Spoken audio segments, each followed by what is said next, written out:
बताओ बाबू आबा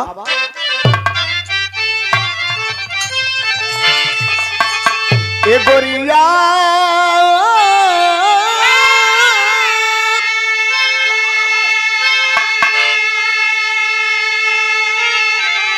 अरे मनवा में रूप समायल जियरा हो गई न घायल पायल बजावे सुंदरी गोरिया ए प्यारी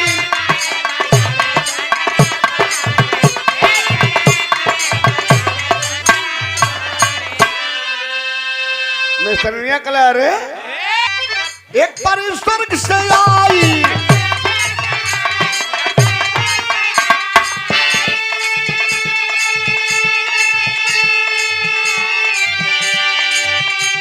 अखिया में गई समाई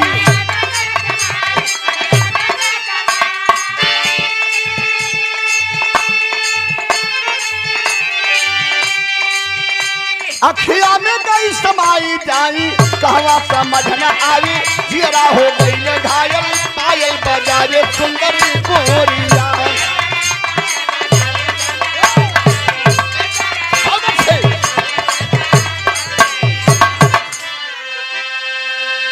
कल कहो तो किला के परी के पायल के सुन के घायल हो गिला और मने मने सोचत भी है लगत है आज राजकुमारी के देख ले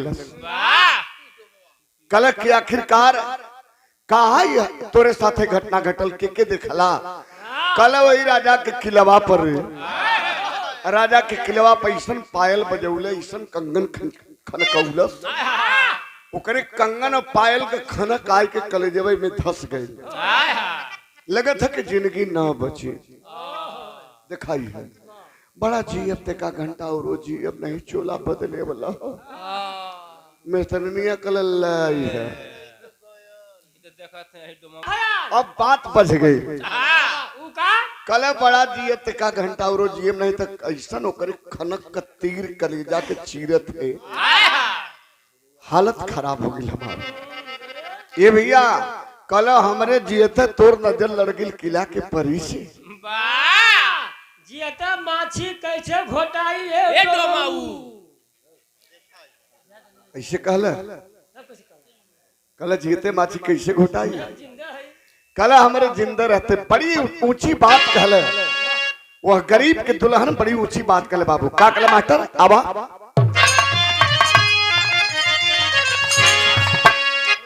करे जवा कैसे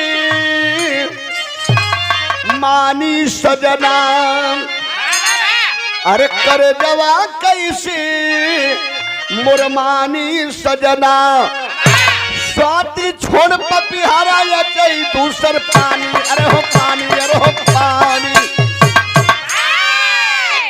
स्वाति छोड़ पपिहारा अचई दूसर पानी मुर करे जवा कैसे मानी सजना कल में सरवा देख हम तो दुअरवा झाड़ू मारी ले तो गनवा में मारेली पोछा उछा लगावेली चल जो आंगन में झाड़ू पोछा कई के झटके में वही किला पर चढ़ जाए अंदर से सीढ़ी बनल हुई आ जाके पता लगा ले कि इंद्रासन के परी हुई तो उड़ गल हुई दुर्ग का देवी हुई तो समाहित हो गल हुई लेकिन महल का मलिका हुई तभी नौजने बैठल हुई तरी एक बार करीब से दिखा देती तो जिंदगी साथ बच जाए नहीं तो चोला बदल जाए पतिव्रता नारी वह मिस्त्रीन सोच रहलस कि जरूर अपने पति के लिए कर्म करूंगी कई झाड़ू पोछा लगौलस आ सीढ़ी पकड़ के जब ऊपर चढ़े लगल तो मने मने सोचत है राजकुमारी से कैसे कही कि हमार मिस्त्रवा तोहके देख के मरत हो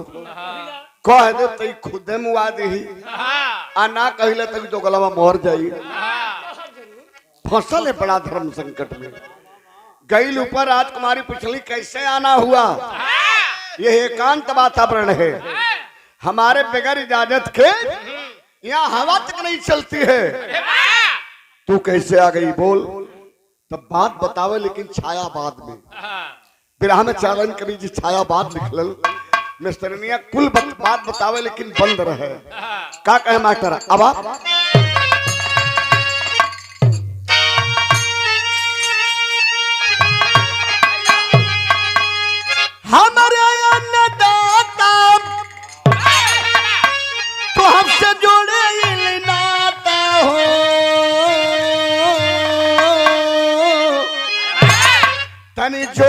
चोराई जाएगा, तनी चोराई जाएगा, मोरे मनवा के ललसा पुराई जाएगा।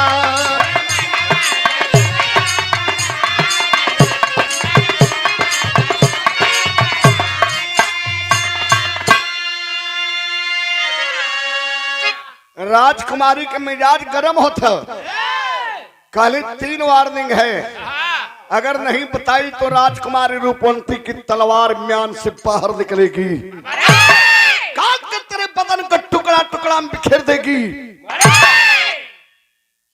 सोचे थे कि ना बताई तो काट दे ही, देर हुई तो दोगला मोर जाई, बड़ा फसल है। फिर कहला, फिर बंद हो तब कहले, का कहले मास्टर, एक तुझे भूल देवी तू कैले कबूल हो, तनी चढ़ाई जाएगा, तनी चढ़ाई जाएगा, यही गगरा में सगरा समाई जाएगा।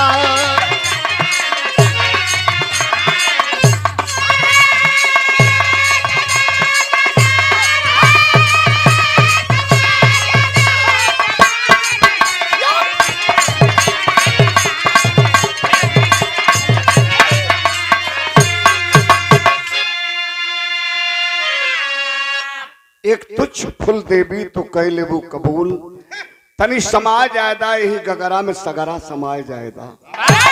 राजकुमारी कही है अब आखिरी वार्निंग है, इस बार अगर खोल कर नहीं बताई तो तलवार म्यान से बाहर निकलेगी, और म्यान से बाहर जब तलवार होगी तो कुछ कर गुजरेगी।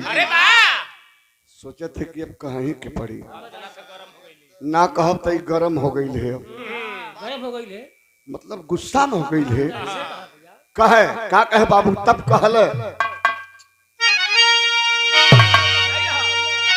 तो हट देखला मरसैया, आगे बोल आगे बोल, कहले तोहके देखला हमार सैया। राजकुमारी कली आगे बोल ना,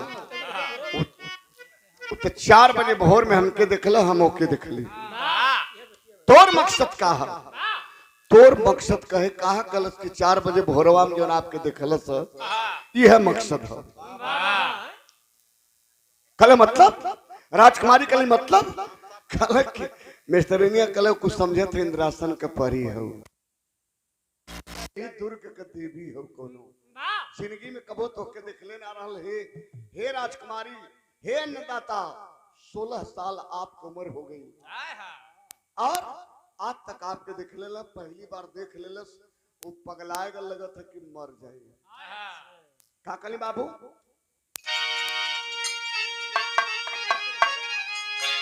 तो हटे देखला मर सैया, वो निकल लागल तो से नहीं हो, तनी लुकाई जाएगा, तनी लुकाई जाएगा, यही अचरा में चलवा लुकाई जाएगा।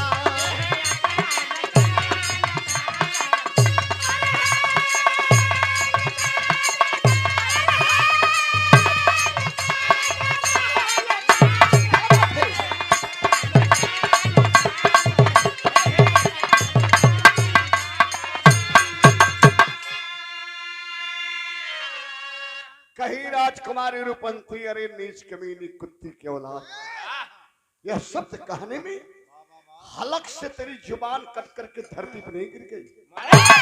क्या कह रही है रे? तेरी जुबान हलक से कट के धरती पर नहीं गिर गई? भाग जा भाग जा भाग जा, वरना तलवार से इतना टुकड़ा बना दूंगी कोई गिन नहीं पाएगा।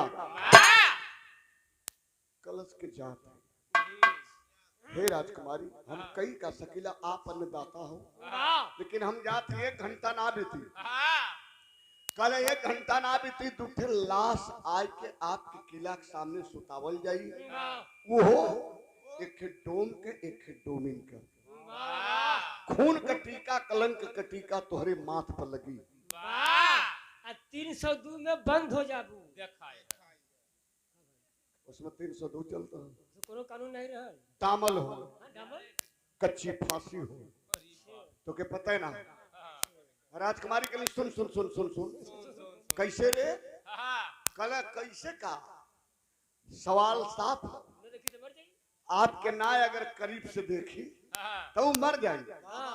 और वो मर जाए तो हे राजकुमारी हम पतिव्रता नारी है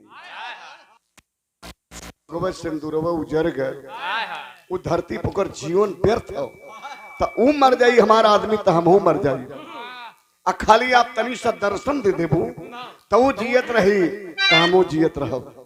राजकुमारी के गुस्सा जो हाई कमान पर हल बाबूजी खच से 0 पॉइंट पाएगा। कैसे मुन्ना आबा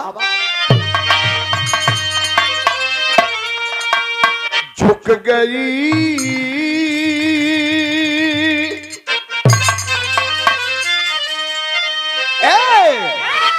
झुक गई कुमारी जैसे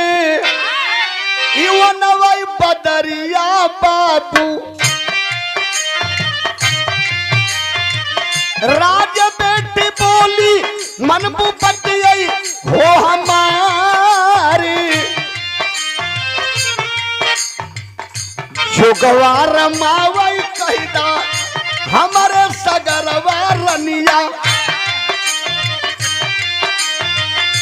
करदार सनवा चलबो हो जाई हटदारी खुश भाई चकोरिया दनिया के पाई पंचो जो द्वारा मावे मिस्टर करके सिंगारी आय हाय हाय कलश की सुन हमके वो देखल चाहता ना करीब से ना कल हाँ राजकुमारी हम महारानी आपके करीब से देखल चाहता। अच्छा ये बताओ हम ओके दर्शन देवे जाब हमके देखे हम ओके देखब तो गाड़ी पटरिये पर रही कि पटरी के नीचे उतर जाए गारंटी लेते कल नहीं राजकुमारी खाली आपके नजर भर देखल चाहता। कल जो जाए के उससे कह दे कि झूठा जोगी बन जाए ऐसा भेष बनावे कि कोई गांव नगरपुर के जनता जनार्दनों के कोई पहचाने ना और पिताजी कोई रास नयन सरोवर पे आए के ऐसा जोग रमावे कि कोई कुछ चिन्हे न लोग जे यहाँ होकर दर्शन करे वही भीड़ में कह दिन हमहू चलब दर्शन होकर हमार हो जाए। कल ठीक बा ये भैया मिस्टरनिया मुड़ल और मुड़ के आइल मिस्टरवा के पास घरे गई तब तक देखत होकर हालत ढेर बिगड़ गल करियाई पुतरी भीतर हो गई सफेद की बहरे हो गए जौन जल्दी जल्दी सांस लेता हल तौन अब आधा मिनट पर रुक रुक के निकले मालूम कहे कैसे जैसे जल्दी में कहे अरे गजब रे गजब रे गजब अब जल्दी जल्दी न कह पाओ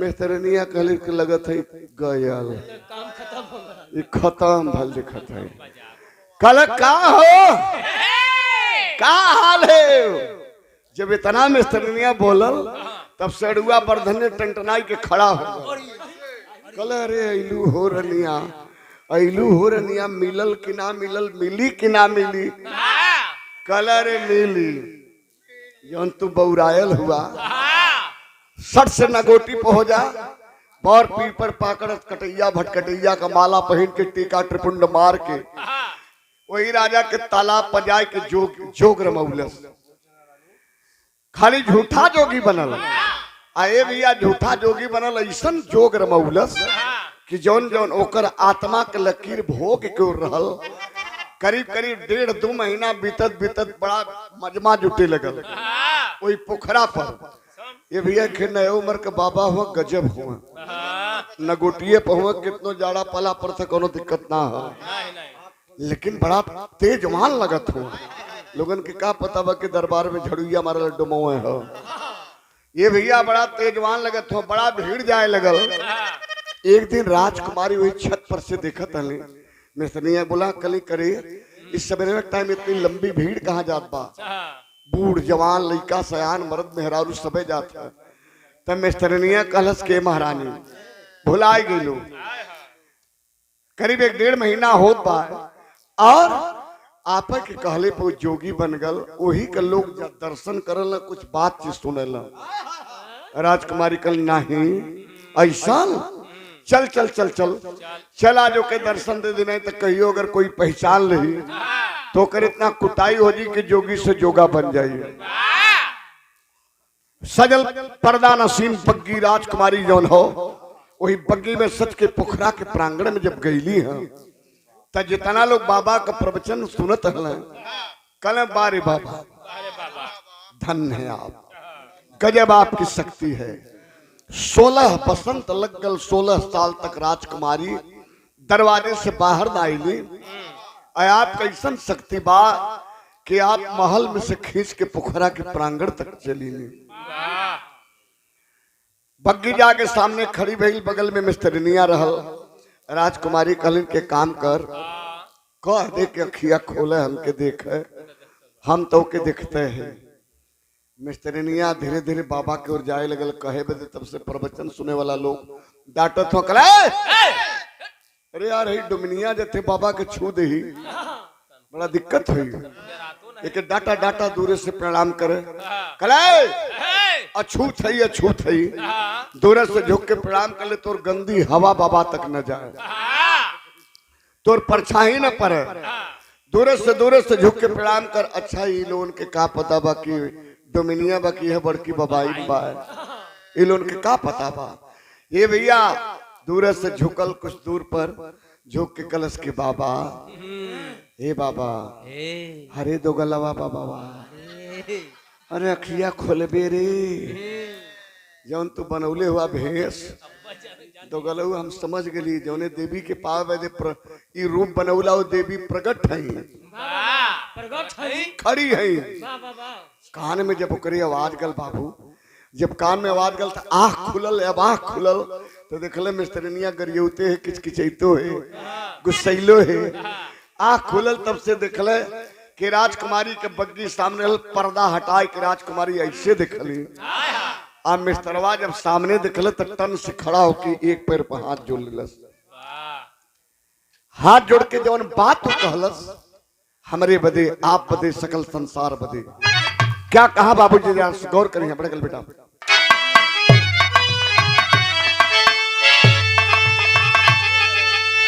मिस्टर बोला देवी जी ने रही आके छोड़ा,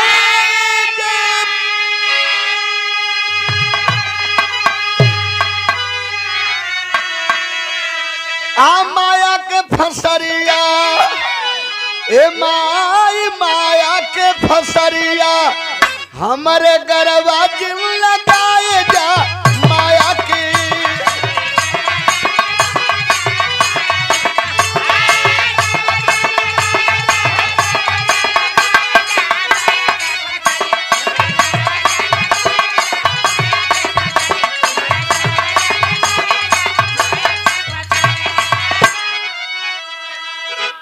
जब इतना बात कहला तो सब खामोश हो गए, एकदम खामोश सब हो। एक बात और कहले बाबू, का कहले मास्टर,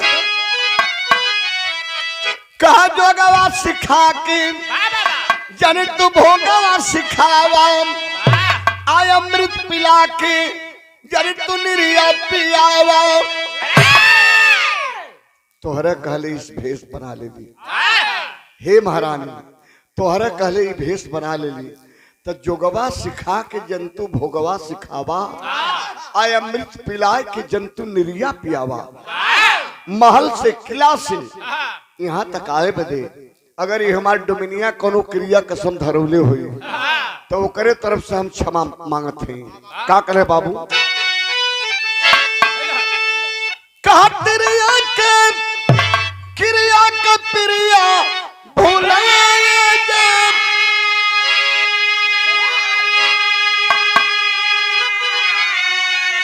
माया के फसरिया, ए माई माया के फसरिया, हमारे गरबा दिल लगाए जा माया की।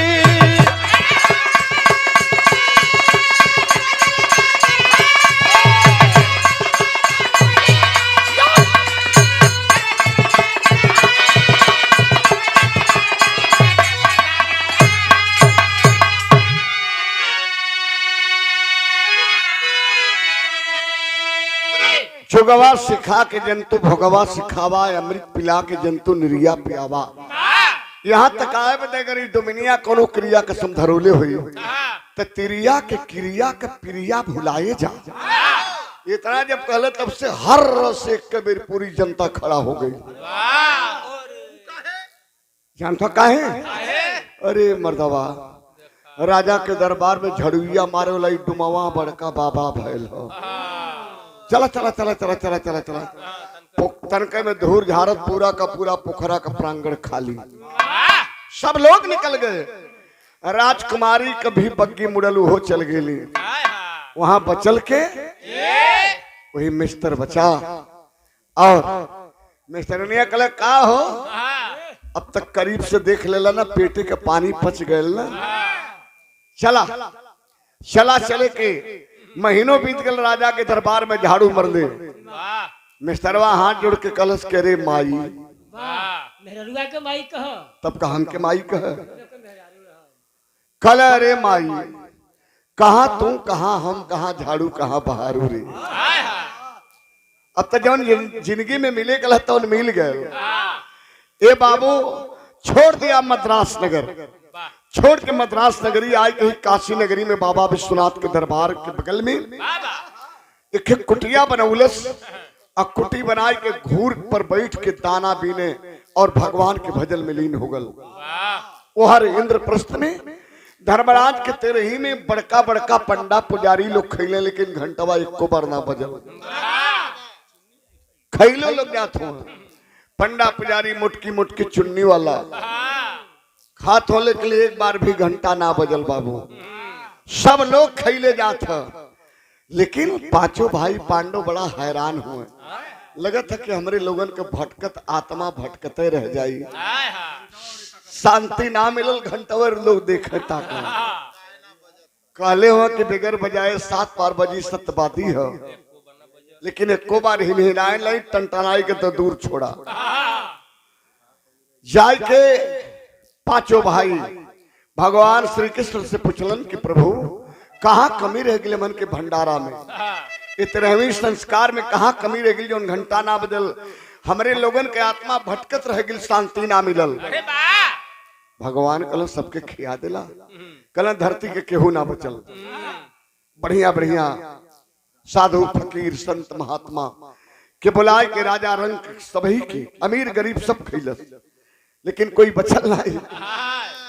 तब कल एक आदमी भगवान कल एक आदमी हमार भगत हुआ बुलाए के खियाता जे और खिए तय बार घंटा बच जाई। कल के हो जल्दी बतावा कहाँ हो? कल यहाँ नहीं है, सुदूर बाबा विश्वनाथ का नगरी काशी नगरी है। वही काशी नगरी में हुए और जे जाए बुलाए बदे सम्मान से जाए, सम्मान से लेके आवे, अपमान न करे। चूंकि जात का डोम हुआ, नाम सुपन भगत हो, सुपा भगत जात का डोम हुआ। भीम 3 हाथ पीछे हट गई ना, लगना उनके इहो बेमतलब का लफड़ा पालन हमेशा। बढ़िया भैया बढ़िया बढ़िया बेमतलब का लफड़ा पालन। बढ़िया बढ़िया लोग खैलन कबो घंटवे ना बजल, अब ये डोम डांगर खइए तो घंटा बजी। और डोमन के खैले आत्मा के शांति मिली। भीम मने मने गुरूर कैले हुए और तब से धर्मराज बोले भैया भीम आवा, अपने लोगन के आत्मा फसल धर्म संकट में, चल जा भगत के बोले आवा।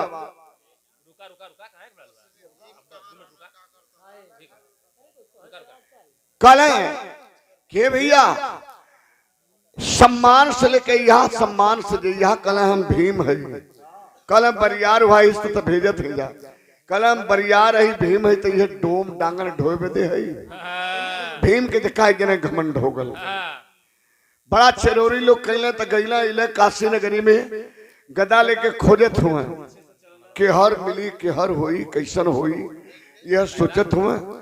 आ तब तक जवन बा भगत देखले कहे का भैया भीम के खोजत तला।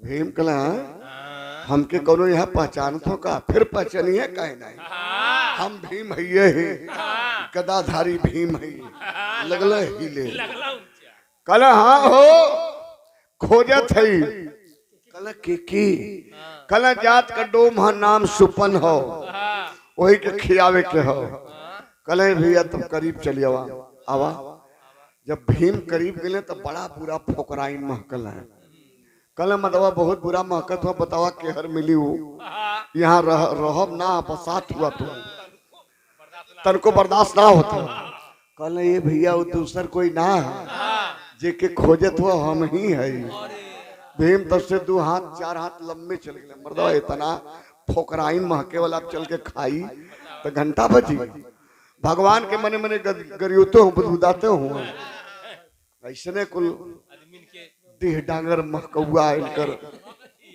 बसाए वाला इनकर भगत सेवक हो सब कल मन का करथुआ कल भैया पापी पेट हो ना इनसे दाना दिन दिन खात है पापी पेट के सवाल है अब भगवान के भजन में है कल आवा आवा निकला आवा चला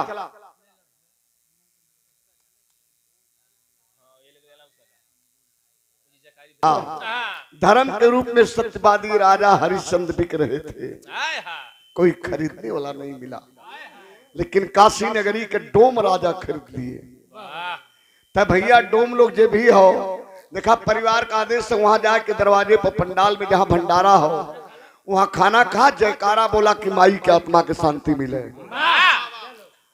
हमार मेन पॉइंट वजने पहुंचले है वही लोन के खियावे पर बिरहो में घंटवा बजाते थे तनी वो हर जयकारा बोल देता 200 रुपए का आशीर्वाद भैया के बहुत बहुत प्रणाम माई के महान आत्मा के परमात्मा स्वर्ग में उच्च स्थान दे भैया लोग गौर करी है ता जे डोम भाई है सुपा भगत के परिवार के जाके भोजन के तनी जयकारा बोल दे चल जाए आप लोग यार भगत निकलने तो जरूर कले भीम बड़ा कमजोरी है बली हुआ बलवान भीम हुआ कहल ना चाहता लेकिन जल्दी में हुआ चल देता हमारे कुटियावा में हमारे के तुलसी का माला है लेते उठा तब बहरवा निकल चली चले कहिए बा चल चल भीम मने मने सोचत हो सरवा हमके कामों सहजत है देरात नहीं है अच्छा अपन काम बा चला चली गईले कुटिया में पंचोर दिखले सामने माला टंगल हो तो कहला के अछूत का माला हाथ न लगाई डोम का माला हो के हाथ न लगाई भी गदवा का डरिया लगाई के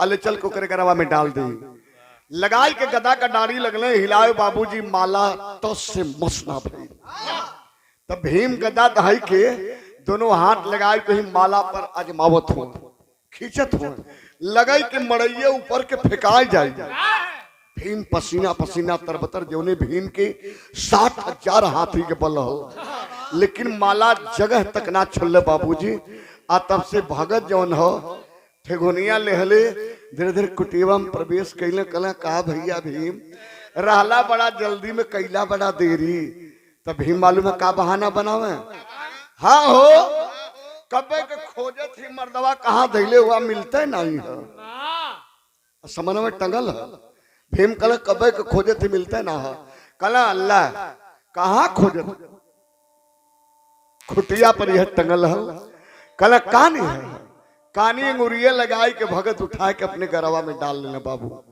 आज जब डाल लेना तब से भीम जब दिखल कल अरे बाप रे बाप पूरा फल लगाए के हिलौली माला जगह ना छोड़ली सरवा कानिया अंगुरी से उठा के गरी में डाल लेला ये पहलवानो हकारे भाई एकरे हड्डी से जोर फाटत है कहा सट से लेके गदा बाहरे निकल गए भगत धीरे धीरे निकलत हो कले आवा आवा चला चलल जा देर होता वहां खाए के कले भैया तू बड़ा जल्दी हुआ तू चला हम आए जाए तो चला नहीं तो कहीं गिरा दिला तो कुल्ही सड़क के घुट्टी तर चल जाई भीम मने मने सोचे तो जो आओ चाहे माता महकत हुए बहुत बुरा महकत बहुत बुरा हुई तोरे ने फुहर आदमी जिंदगी में पहली बार देख लिया आज चाहे माता हम चलत हो भीम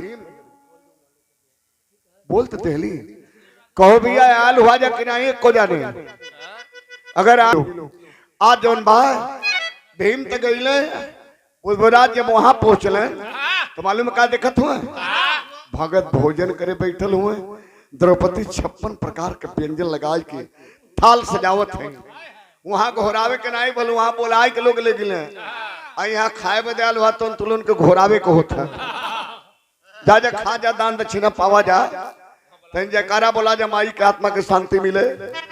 ये भैया भगत के जब भोजन करत देखल धर्मराज बेलिया डोलावत हो द्रौपदी 56 प्रकार के व्यंजन सजाए के परोसत है। भीम देखल कल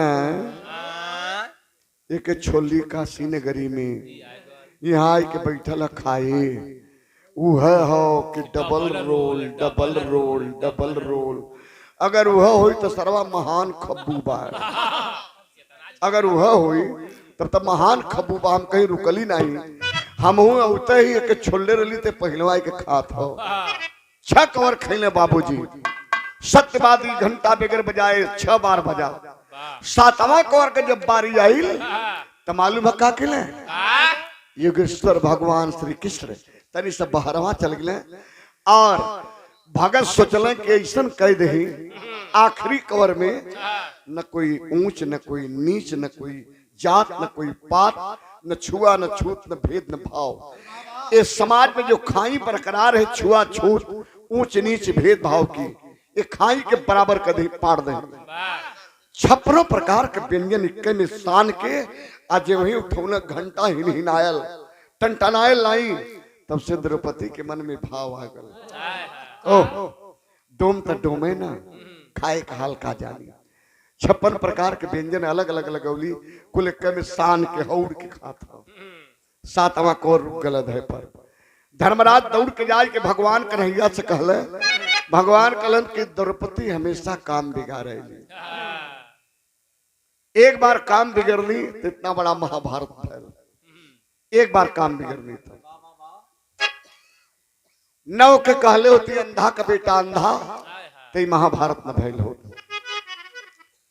लेकिन आज देखा इनके मन में अहंकार हो गल जौन बात बनत ले भगत बनावे जात ना तो बतिये ब्रेक हो गई जा द्रौपदी के लेके गोड़ पर गिर जा खाई ली है तोहरे लोगन के आत्मा का शांति तो मिल जाई लेकिन धरा धाम पे खाई बरकरार रह गई छुआ छूत ऊंच नीच भेद भाव तो खाई बरकरार रह गई। तो ये बाबू 6 कौर खेले अरे 7 कौर खेले 7वां घंटा बजल तब तपवास मिस्टरू विख्यात हो गई हर सुपति डोम धर्मराज घर खैले जैसे आज खाए बदे जयकारा लगाए बदे परिवार के लोग भैया लोग आदेशित करते निवेदन करते वैसे ही वही सुपति डोम धर्मराज की तरह हुई संस्कार में खाए और घंटा बजा तब धर्मराज के लोगन के जो आत्मा भटकत उस आत्मा को शांति मिली। तो कहा हरिद्वार कहा हरि गुण के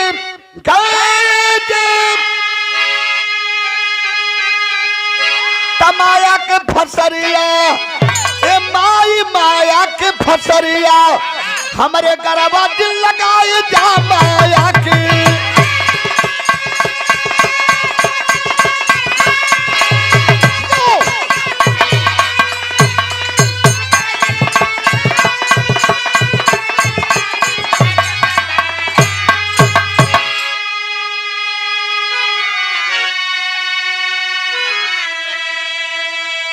तब से लेकर के आज तक बाबूजी हमरे आपके समाज में भंडारा जब भी होला तेरहवीं संस्कार का तो सबके खेवले पियोले के बाद में आखिरी में उन के बुलाए के बैठाए के वही भंडारा के सामने कुछ दान दक्षिणा दे के और प्रणाम के लोग कहलन के खा ला भैया जयकारा बोल दा हमारे माई बाबू के शांति मिल जाए तो वो लोग खा लें दान दक्षिणा ले जयकारा बोल तो शांति मिलेला तब यह कार्यक्रम संपन्न होता है। तो गुरुदीन मोहम्मद राम शेख सिंह सुबदन की बानी कथन करे हरिद्वार संगमिका बेचुगानी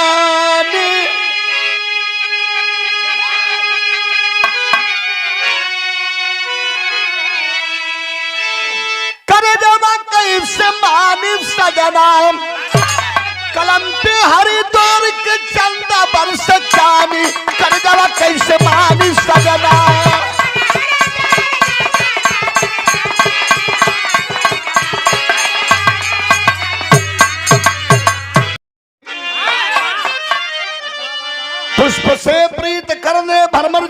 पड़े, तालियों पे विहंगीत गाने लगी, भैरवी नारियों की सुनाने लगी। मस्त हरिद्वार मादक बसंती हवा हर दिलों को दीवाना बनाने लगी।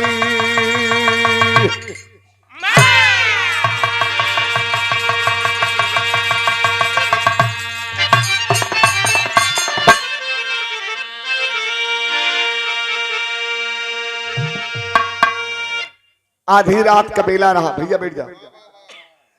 आधी रात के बेला में पूरे नगर के लोग सो रहे थे और धर्मराज राजा रहे। आज एगो सपना नजर में आयल है। सपना में का देखलन? लंबा लंबा बाल, भयावह चेहरा, बड़े बड़े दांत, हाथ में बरछा भाला बल्लम गणासा लेहले, ढेर के संख्या में आके धर्मराज को घेर लिए। खाना मांग रहे हैं। धर्मराज हमें भूख लगी है, खाना खिला दो। प्यास लगी है, पानी पिला दो। नहीं, अगर खाना खिलाओगे तेरे मांस को नोच करके खा करके अपने पेट को भर लेंगे। नहीं पानी पिलाओगे तेरे लहू को पी करके अपनी प्यास बुझा लेंगे। ये भैया जब इतना सपना में दिखलन, टूट गई नींद, खुल गई आंखें, टूट गया सपना, तो कोई नहीं था। लेकिन धर्मराज भयभीत रहे। यदि कुल भूषण योगेश्वर भगवान श्री कृष्ण की बगल में कोठरी और कोठरी में पहुंचलन। भगवान अभी जग रहे हैं। कले आओ धर्मराज, क्या बात है, बड़े घबराए नजर आ रहे हो। कले मालिक ऐसा सपना देख ली। तब भगवान कहलन कि जानते हैं वह सपना में कौन दिखाई दे रहे हैं आपसे? जिनसे आपका खून का रिश्ता है, जिनसे आपका खून का रिश्ता है, वही आपसे खाना मांग रहे हैं और पानी मांग रहे हैं। कल सरकार ये रिश्ता कहां से? कलन की महाभारत के जंगे मैदान में बहुत से लोग मारे गए। कभी आपने विचार किया कि उसमें जो आपके लोग अपने रहे, जिनसे आपका खून का ब्लड का रिश्ता रहा, उनकी आत्मा भटक रही है, भूखी है, खाना खिलवा दो। कल के प्रभु कैसे खाना खिलवाई? कल तेरे ही करवाए दा, ब्रह्मभोज करवा दा। कल तेरे ही करवा देबा तो लोग आए के खाए ले। कल के सरकार इतना भयावह चेहरा डरावना है, उकुल आए के अगर पात में बैठ के खाए लगे हैं तब मैं कहूँ छिड़ाई के मर जाएगी। कल ऐसे नहीं होगा, न्योता दीजिए। सारे लोग आएंगे, सारे लोगों के सामने भोजन की थाली पड़ेगी और थाली में सारा भोजन पड़ेगा। और हर व्यंजन में से थोड़ा थोड़ा निकाल के बगल में रख करके पानी से आचमन दे के प्रणाम के जब खाई हैं तब तोहरे लोगन के भटकती हुई आत्मा को शांति मिल जाएगी। तेरे ही के नियम है बाबूजी। ब्रह्मभोज में खैले के यह नियम हो, कोई भी खाए में जाए तो जितना भी व्यंजन मिलल हो मन से थोड़ा थोड़ा निकाल के बगल में रख के प्रणाम के तब खाए। आजकल तो बफर सिस्टम चलत हो, गिरावे के लोगन के मौके ना हो, मौके ना हो। लेकिन नहीं बाबूजी, होना चाहिए। कल हमें पता कैसे चली कि आखिरकार हमारे लोग खाए लेने कि ना खैलन? कल बेगर बजाए 7 बार बजेगा, बेगर बजाए 7 बार बजेगा, सत्यवादी घंटा बांधा जाएगा। वहां जहां आपके भंडारा का दरवाजा होगा, भंडारे के दरवाजे पे सत्यवादी घंटा बांधा जाएगा। बिगर बजाए 7 बार जब बज जाई तब समझ लेना धर्मराज के आप लोगों के भटकती हुई आत्मा को शांति मिल गई। धर्मराज की तेरे ही फन गई, न्योता घूमे लगल। अच्छा ये बाबू, न्योता धर्मराज का कहवा तक पहुंचल बा? तेरे हमी के न्योता तर्ज बदल गई। कौन की थमन्ना?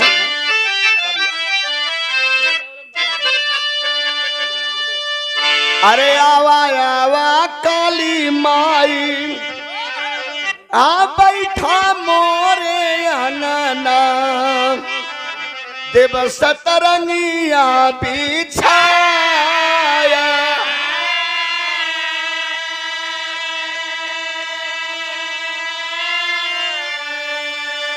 आ गैया के घिउआ से घुमावा करइबो धुआवा आकाशे मेरा राया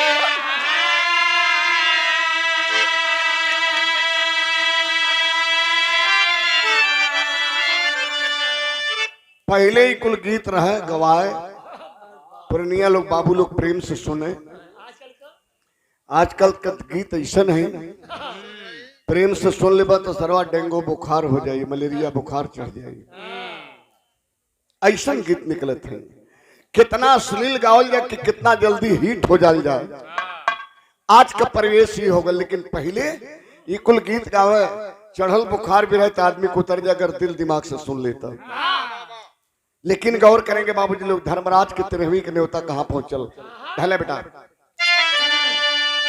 मद्रास के नागरिया में एक राजा की कुमरिया रहली जवानी के उठाना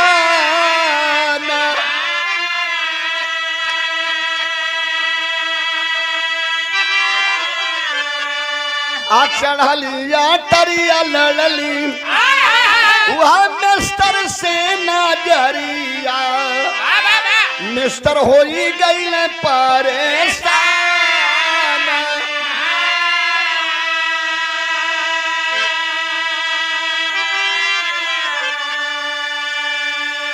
मद्रास का राजा बाबू बलवंत सिंह। अरे वाह बलवंत सिंह के कई बेटी बड़ी दुलरवी बेटी रहल।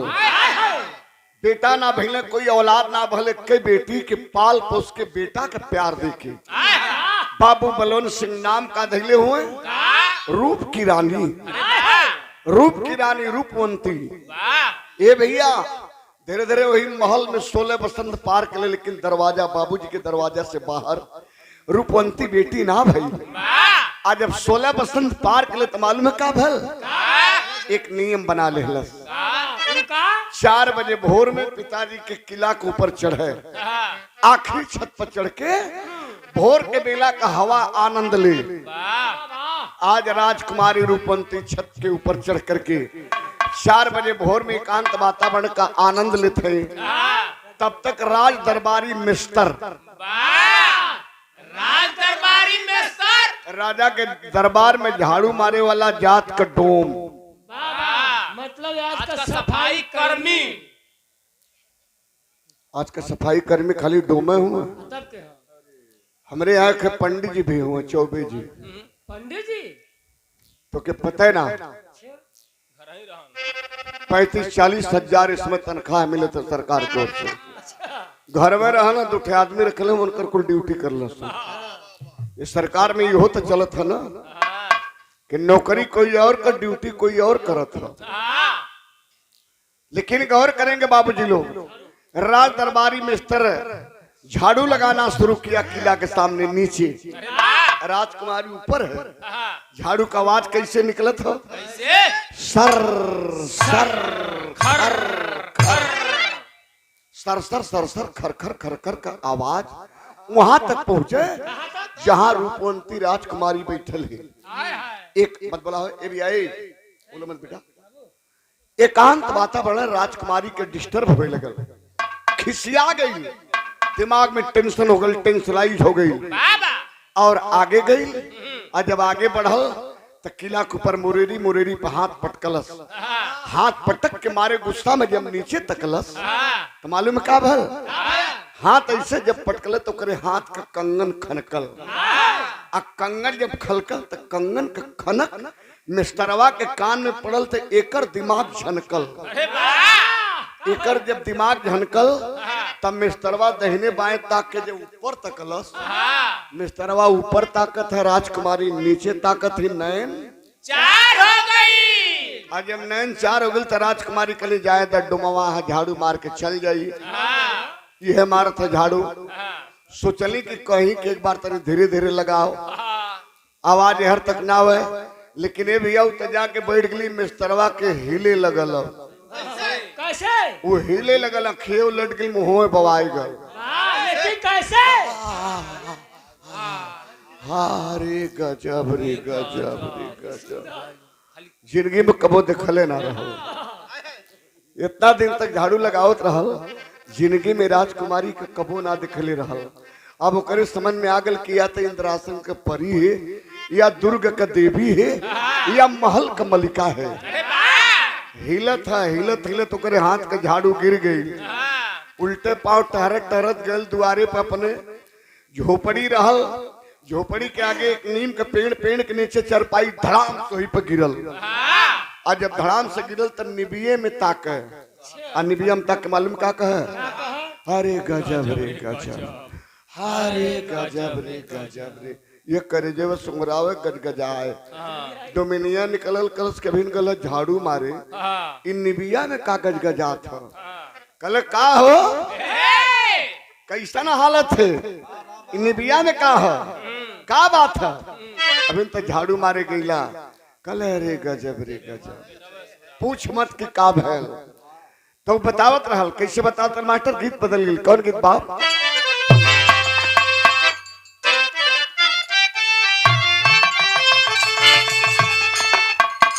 परमादरणीय सूरज भैया भावी प्रधान महोदय जलाला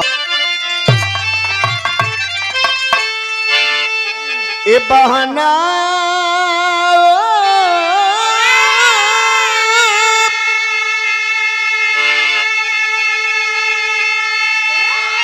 अरे अखिया है प्यासी प्यासी, मनवा मा पूरन मासी, अजहू